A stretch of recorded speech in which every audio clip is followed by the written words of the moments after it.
We are joined by Heartland Signal guru Tim Hogan is here to talk about the election. I don't know, guru. Is there a better title? That's a good one. I haven't heard that one before. Yeah, Chief. Period. Chief. Okay. All right. So we haven't chatted since the bombshell that I am personally still recovering from. How are you doing? I'm okay. Slept a lot. I don't know. You must have been sleeping those hours. I wasn't sleeping because I swear to you, I don't know that I will ever sleep again. Yeah. I mean, look, everybody is going through it differently. I think it felt different for me than 2016, the results at the very least. I think much more tempered expectation going into Election Day with it being as close as it was. But, look, I mean, it was a bad night. It's hard to find silver linings on a night as difficult as that. I think it's tough, and the road ahead is going to be very tough, too, and we're getting this deluge of Trump appointees or nominees that he is naming that if you voted for him and thought he's going to change Washington and shake it up, it's really kind of like he's pulling conservatives out of a hat, who he knows, who are not going to give you anything different than the standard Republican establishment policy, plus probably some of his chaos and worst impulses. So it's like a lose-lose right now. There was a CNN reporter the day before yesterday. She covers the courts. And she said that when Trump was elected in 2016, she was given a list of people they had put together for the Supreme Court. And she said that she kept going to her sources and saying, where's the list? Okay, where he's elected, where's the list? Where's the list? Where's the list? And she was finally told, just look to the people he appointed to federal judgeships. That's where he's going to find his Supreme Court justices. And so help me, if Aileen Cannon is nominated for the Supreme Court, I don't know. I was going to say that it's proof there is no God. I don't know what that means. But I think that we're going to, a lot of the people of, shall we say, limited abilities who are going to be appointed to big jobs, they can be gotten rid of. Especially if we sweep back into power in the midterms. But Supreme Court justices, man, that's the gift that just keeps on giving. Yeah, and that is that's like part of the conversation of elections have consequences. It was disastrous when he was able to lock in the Supreme Court conservative majority that he did previously with his appointees. Now he's just going to appoint and look like he has done this, and Republicans have done this, and I think to some of their credit, and intelligent for them to appoint young people on the bench who are going to be there for a very long time, and that is the fear right now. Tell me what you think Elon Musk is going to be doing in the Trump administration. I mean, people were pretty gobsmacked that he was invited to join the call between Donald Trump and the president of Ukraine. Are we going to see rule by billionaires? Is it going to be Peter Thiel head of this, Elon Musk head of that? Yeah, we'll see. I mean, right, he was promised to be in charge of a Department of Government Efficiency, or DOGE, which is a nod to internet meme, as everything is a meme with him. But I think the thing for people to realize is the plan, whether it gets executed or not, is going to be a repeat of what we saw previously, which is we're going to get tax cuts for the wealthiest, and that's not going to trickle down. And they're going to be looking for efficiencies. We heard Elon say that this is, going to hurt economically, although he says temporarily.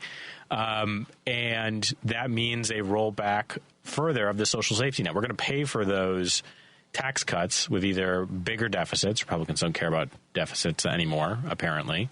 And we're going to see programs like food assistance, potentially health care, rolled further back. So the idea that this is some sort of populist move is ridiculous. It is cutting government programs that help people in order to lower the marginal tax rate on the richest people in our country.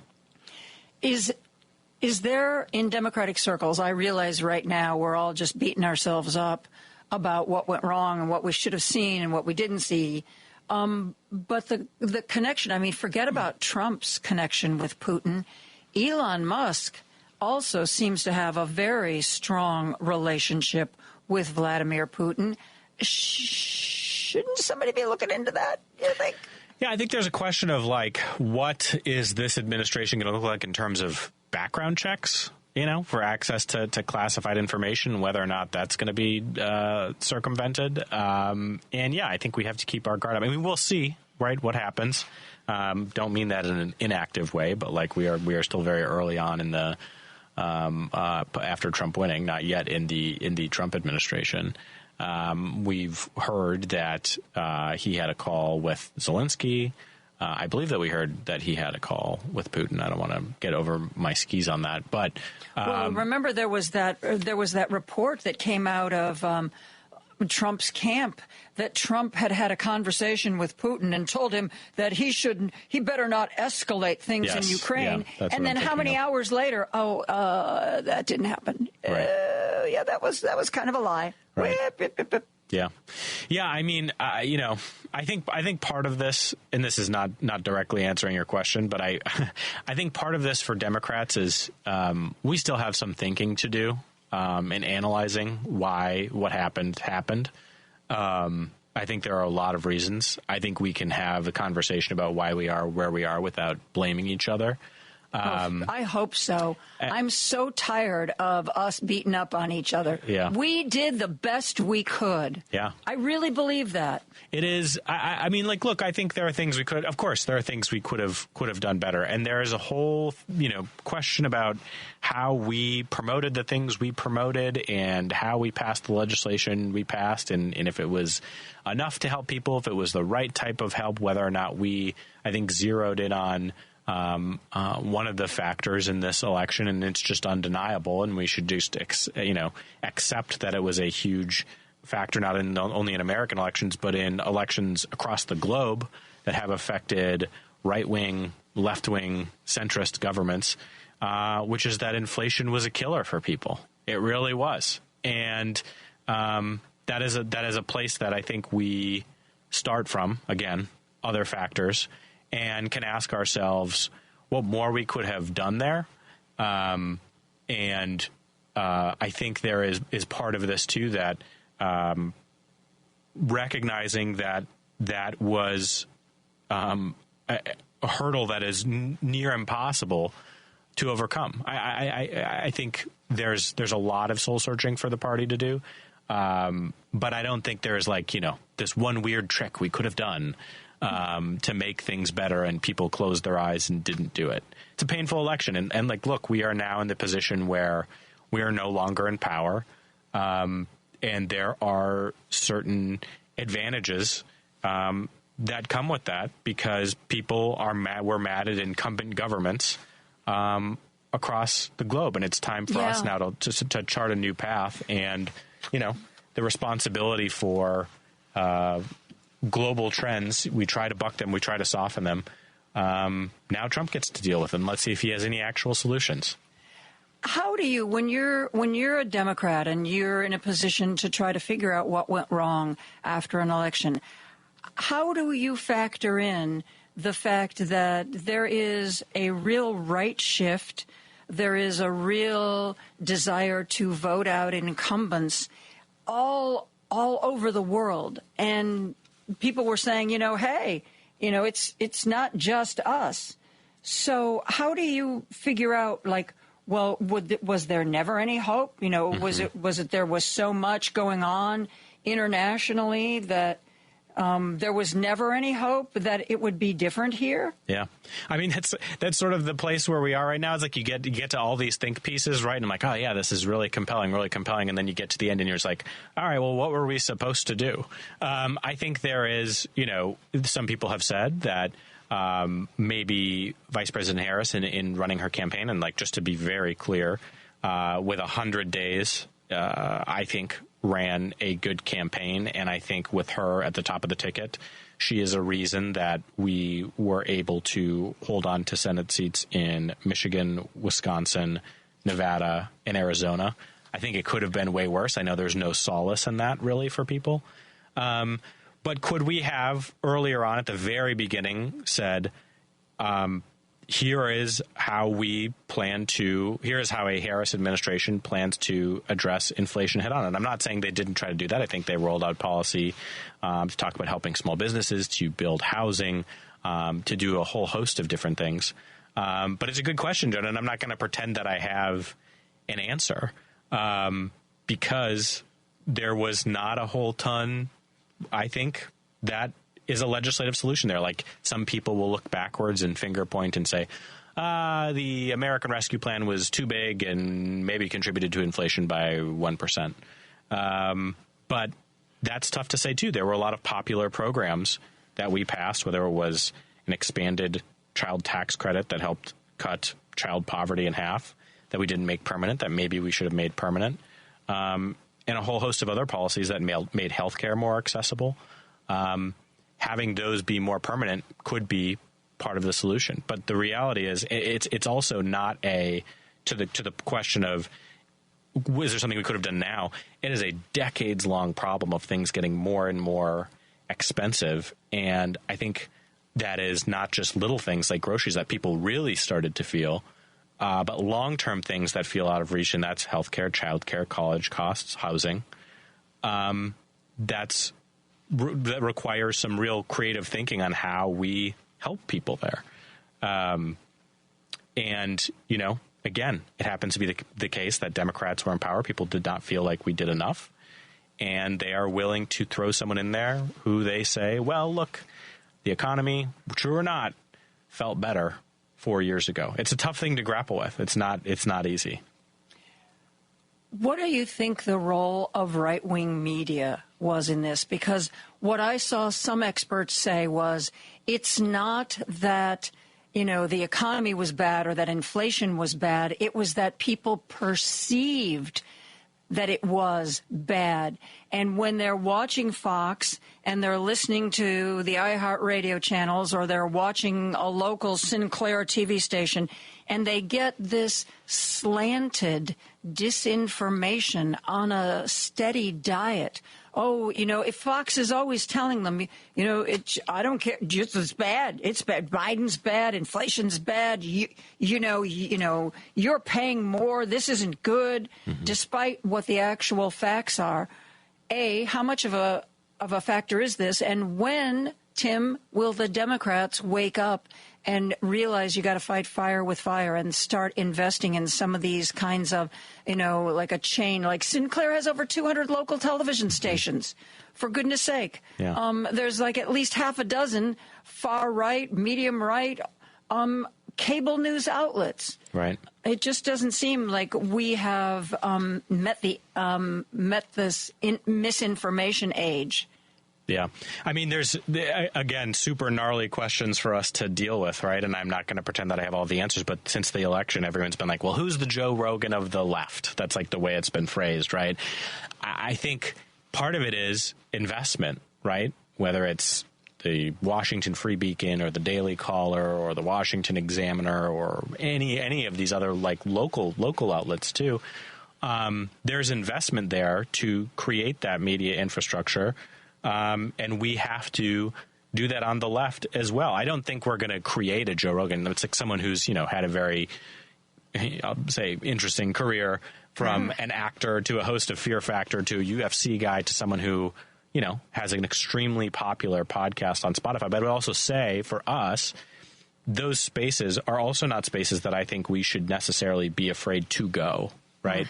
I don't want there to be necessarily a backlash for Democrats to say never go on Fox News. Don't talk to the audience on Fox News. There are swayable people there. Never go on Joe Rogan's podcast. Bernie Sanders went on Joe Rogan's podcast. I think there's an audience to have a conversation with there.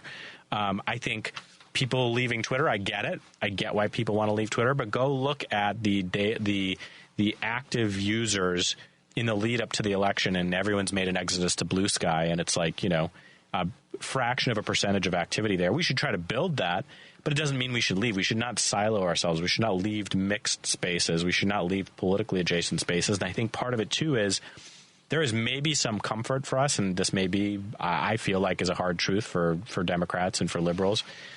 I don't think you can point at the misinformation or disinformation and say that's why we lost. I think it is part of the equation, undoubtedly. But people go to the grocery store. People know that, and this is just one point quickly here, there was an infographic that's going around that was like making the point of this, which is the question was put to Democrats and Republicans, is this statement true or false?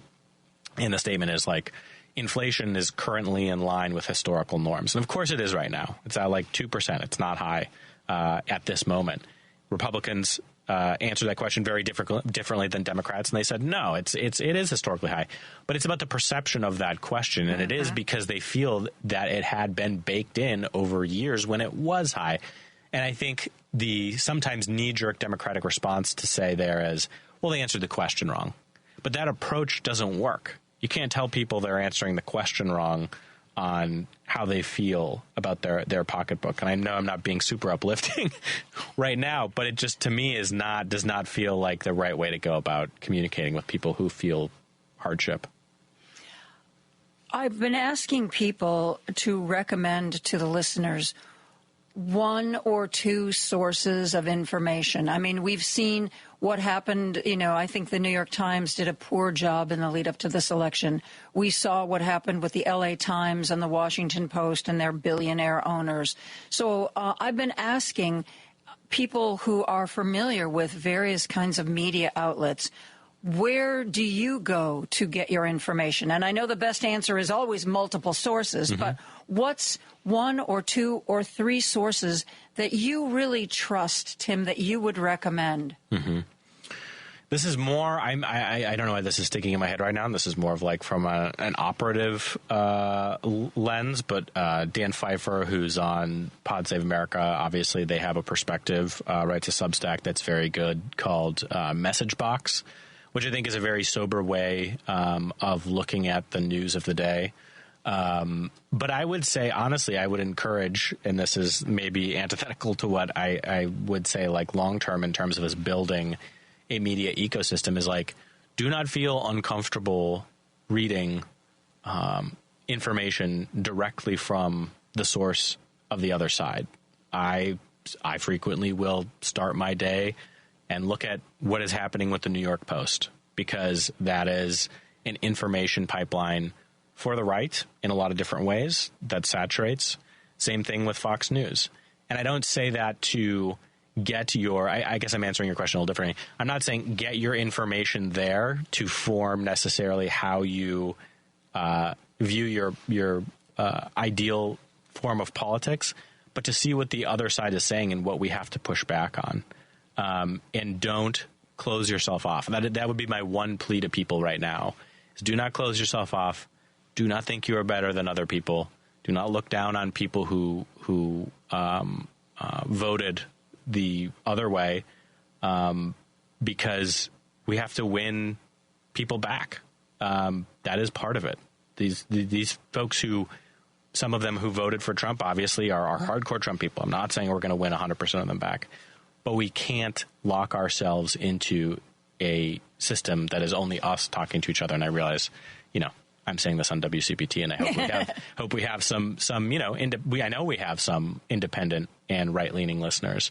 And I think it's also very hard for people to hear what I'm saying at this point in time, because we are asking folks who feel very dejected and like they just experienced a huge loss in the election, which we did do, to be open-minded when we feel like we are not always extended frequently the same courtesy. But I think it's totally necessary for us to do it. Well, I understand what you're saying, and I know that when you've gone on Fox, you've been absolutely wonderful. But, you know, Jesse Waters' mother disinvited him from Thanksgiving dinner. So if his own mother, you know, can't go there, I think it's asking me an awful lot, Tim. Well, you don't need to invite Jesse Waters to Thanksgiving and as like his, you know, his replacement Thanksgiving. But it's hard. It's hard. I mean, like it is going to be hard for a while. I guess the one thing I would say that I think there is like a silver lining for Democrats is like, look, our country seems to be, through the last few election cycles that we've been in, and it's presidential to midterm, in a very anti-incumbent mood. And it is not just this cycle and inflation. It was also the previous cycle and what happened with Dobbs in the previous cycle and what happened with COVID management in the previous cycle and Trump's absolute chaos. And now is a time not to really be dispirited, but to start to organize because we have to. And wherever the mood of the country is, we need to push it. We need to push it. We need to get organized. And the midterms are going to be here before you know it. Let's hope so. Tim Hogan from WCPT, head of Heartland Signal, thank you for being here. Always appreciate it. Thanks, Joan.